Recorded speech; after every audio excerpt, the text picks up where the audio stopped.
Le travail qui a été mis et mené par Stéphanie Pernot-Baudon en lien avec tous les élus.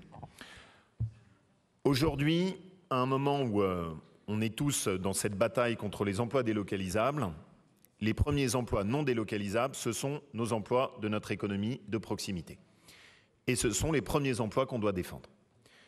Mais au-delà de cette vision, qui est une vision économique, il y a aussi une certaine conception de ce qu'est notre société.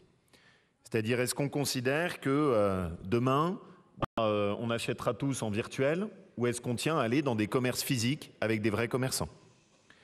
Est-ce que dans la vision qu'on veut promouvoir de ce qu'est notre économie, tout bascule dans des grands groupes américains avec des systèmes de gigantesques franchises et dans lesquels on perd ce modèle d'économie auquel on est attaché avec des commerçants, artisans qui sont propriétaires de leur fonds de commerce, qui sont engagés, qui mettent aussi une âme qui est leur implication personnelle.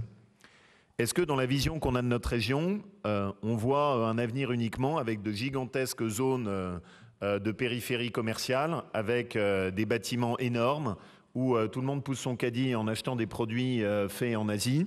Ou est-ce qu'on tient à garder la vie de nos centres-villes, de nos centres-villages, de nos bourgs, de nos métropoles, avec cette ambiance aussi auquel on est attaché et qui vaut aussi bien pour les petits cœurs de villages ruraux dont a parlé Sébastien ou Monsieur Ours, que pour nos grandes métropoles avec les vies de quartier auxquelles on est attaché.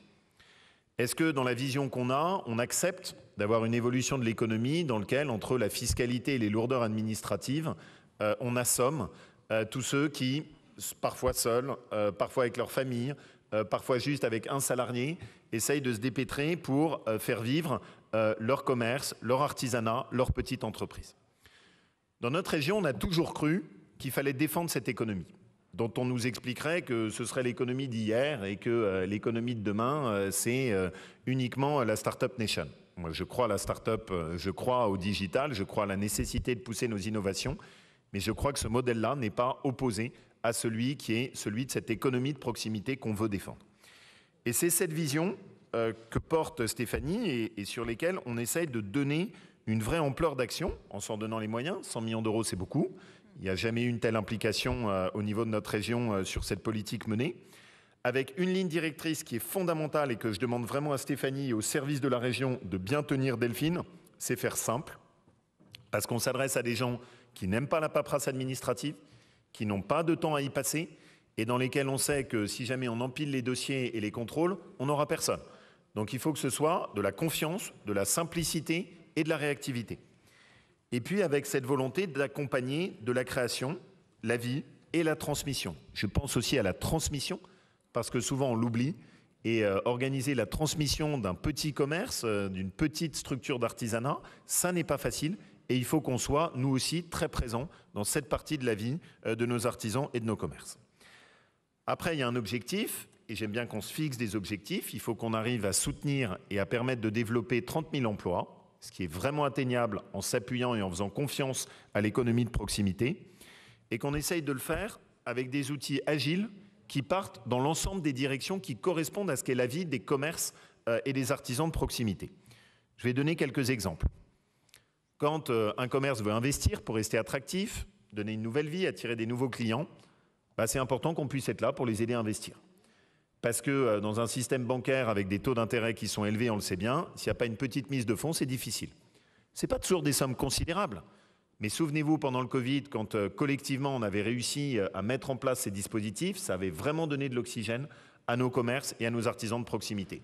Donc, une aide en investissement pour permettre d'avoir un fonds qui enclenche la machine à investir d'un commerce et d'un artisan de proximité.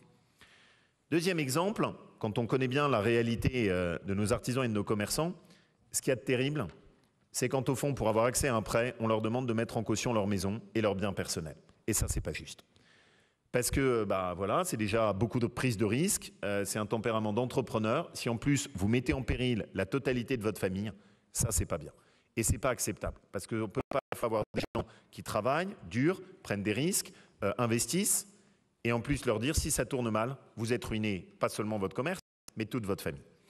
Donc l'objectif, c'est de développer un système de prêt dans lequel la région se porte caution et qui protège nos commerces ou nos artisans qui n'auront plus besoin de eux-mêmes mettre en caution leurs biens personnels et le bien de leur famille.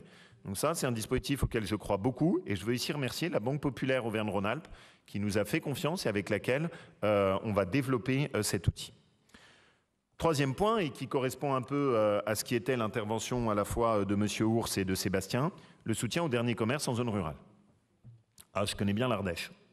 Ma mère habite en Haute-Ardèche, dans le territoire qui est à la frontière entre le Velay et le Vivarais, sur la ligne de partage des eaux.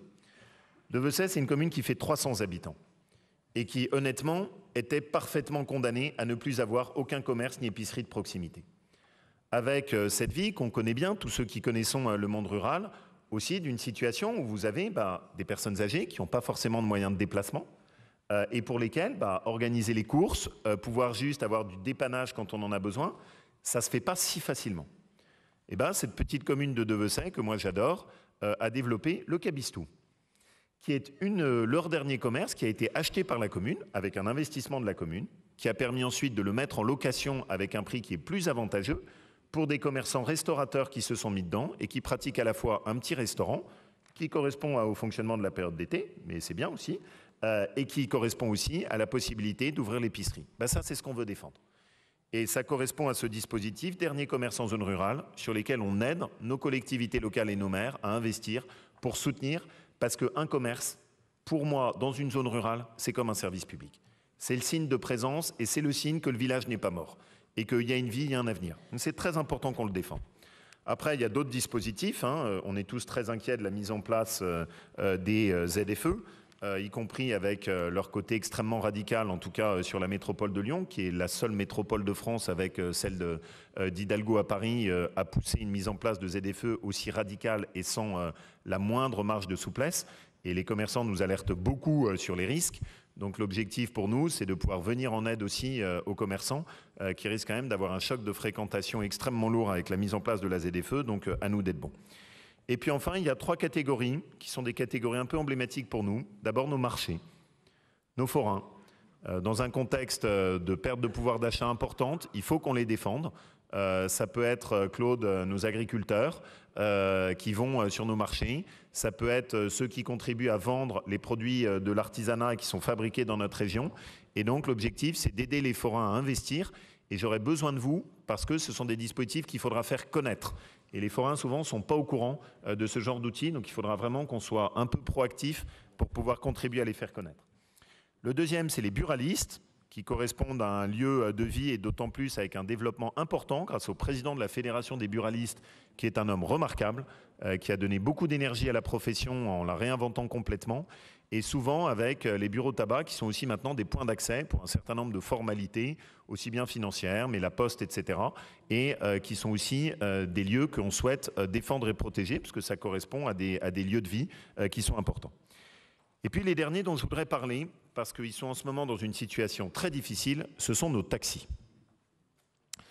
Les taxis jouent de plus en plus un rôle qui est fondamental et trop souvent ignoré dans l'organisation du système de soins et de santé.